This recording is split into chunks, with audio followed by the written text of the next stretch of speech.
Di sejumlah daerah kini sudah muncul desakan agar bencana ini ditetapkan sebagai bencana nasional, bahkan disebut sudah bendera putih. Nah, bagaimana sikap Apkasi melihat kondisi tersebut dan apa yang sudah dilakukan untuk bisa menekan pemerintah menjadikan status ini menjadi bencana nasional, Pak? Begini, kalau Apkasi memang tadi berharap pemerintah waktu 5 hari setelah bencana Januari ada penetapan sebagai bencana nasional. Karena dari sudut korban maupun luasan cakupan wilayah korban. Tapi setelah lihat perkembangan, ya, saat ini bukan lagi kita berdebat soal apakah ini status bencana nasional atau bukan. Yang kita harapkan dari Apkasi adalah perlunya pemerintah pusat hadir tiap detik untuk mengatasi keadaan sekarang ini, termasuk kemungkinan menemukan mayat-mayat dengan cara mobilisasi alat berat, ya. Kedua, bantuan-bantuan signifikan, terutama untuk membuka akses rehab sekolah, ya, kemudian rumah, itu yang diperlukan oleh mereka sebetulnya. Jadi intinya kita sekarang ini bukan berdebat lagi soal apakah ini bencana nasional atau bukan, ditetapkan tidak. Intinya adalah pemerintah diperlukan hadir seefektif mungkin untuk menyelesaikan tanggap darurat ini secepat mungkin, kemudian rehab dan rekonstruksi. Rekonstruksi ini untuk permanen rumah ibadah, rumah sekolah, ya, kemudian rumah hunian, ya. Rehabilitasi ya kita sementara waktu tambal-tambal dulu, kalau ada rumah yang miring-miring ditegakkan, ditempel yang bocor-bocor, kemudian rumah sekolah direhab secepatnya. Tetapi juga bantuan makanan, logistik, susu anak, dan lain-lain lah, itu yang diperlukan oleh mereka sebenarnya. Jadi kehadiran pemerintah penting sekali dalam keadaan saat ini. Oke. Tapi begini Pak, kalau berbicara tentang bencana nasional ini kan status yang menunjukkan kondisi saat ini. Memang ini sudah berangsur lama dari hari kejadian, tetapi kan masih banyak masyarakat yang melihat bahwa status bencana nasional harusnya dengan cepat bisa ditetapkan dengan adanya bencana ini. Kami ingin tahu Pak, dari perspektif Bapak sendiri, apa indikator yang paling krusial untuk bisa menetapkan status bencana nasional? Jumlah korban, luas wilayah terdampak, atau kemampuan fiskal daerah? Karena kalau kita lihat sebenarnya angkanya, baik jumlah korban, wilayah yang terdampak, kerugian fiskal, semuanya sama besarnya, Pak. Ya betul, sebesar sekali kerugiannya. Makanya karena itu, kan ini kalau pemerintah cepat mengambil alih, ya, baik itu tanggap darurat, rehab dan rekonstruksi, pendanaan cukup, ya, sebetulnya tidak perlu juga dilakukan status bencana nasional, karena udah berlangsung sekitar 24 hari, ya, 24-25 hari.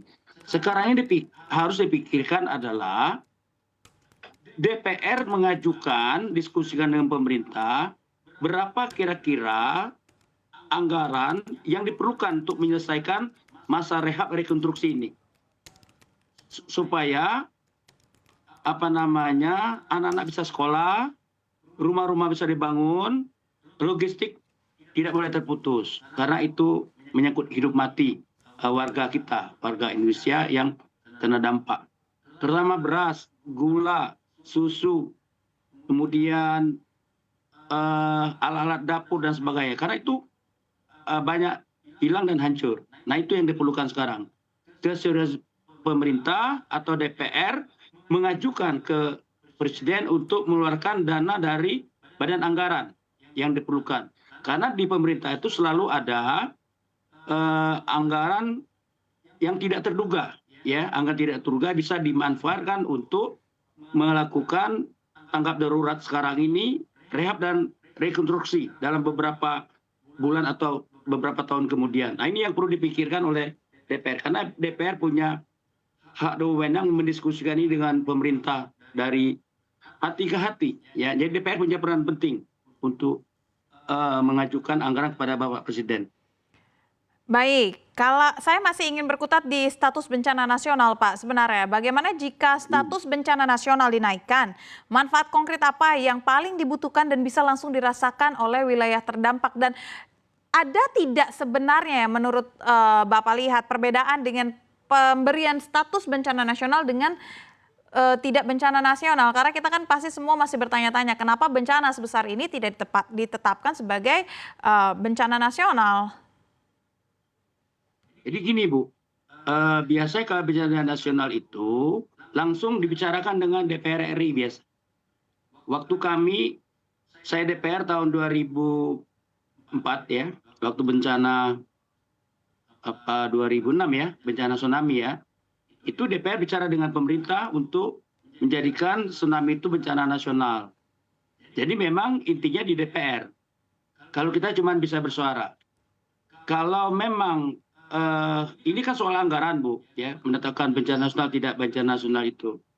Kalau anggaran masih memadai, itu bisa didorong oleh Perpres atau Perpu atau apalah, tetapi harus bersama DPR, karena DPR yang tahu anggaran yang tidak terduga itu yang bisa digunakan untuk status bencana nasional. Jadi tergantung dengan mereka di DPR dan Presiden. Kalau kami cuman sebagai advokasi cuman bisa menyambungkan aspirasi kabupaten yang terdampak maupun beberapa pendapat masyarakat ini. Itu yang bisa kita lakukan untuk mengatasi bencana ini cepat diselesaikan agar jangan terlalu lama berlarut-larut, terutama di tahap rehab dan rekonstruksi. Jangan sampai lebih dari 2 tahun lah menurut saya rekonstruksinya Bu ya.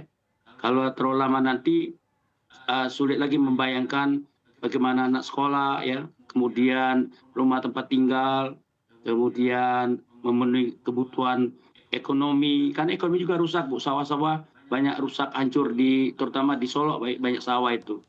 Kemudian pertokoan, itu kan mesti hidup kembali gitu, mesti hidup kembali. Maka diperlukan dana yang cukup. Nah, dana yang cukup ini fiskalnya ada di pusat. Kalau daerah terdampak sudah mereka udah nyerah lah menurut saya Bu ya. Baik. Hampir nggak ada dana. Baik. Dan kemudian kita harapkan semua kabupaten provinsi menggalang lagi dana supaya lebih cepat penyelesaian rehab rekonstruksi ini. Baik. Jadi menurut saya debat soal apakah itu bencana nasional itu kita cukupkan dulu. Yang penting pemerintah hadir untuk menyelesaikan ini dalam waktu secepat-cepatnya.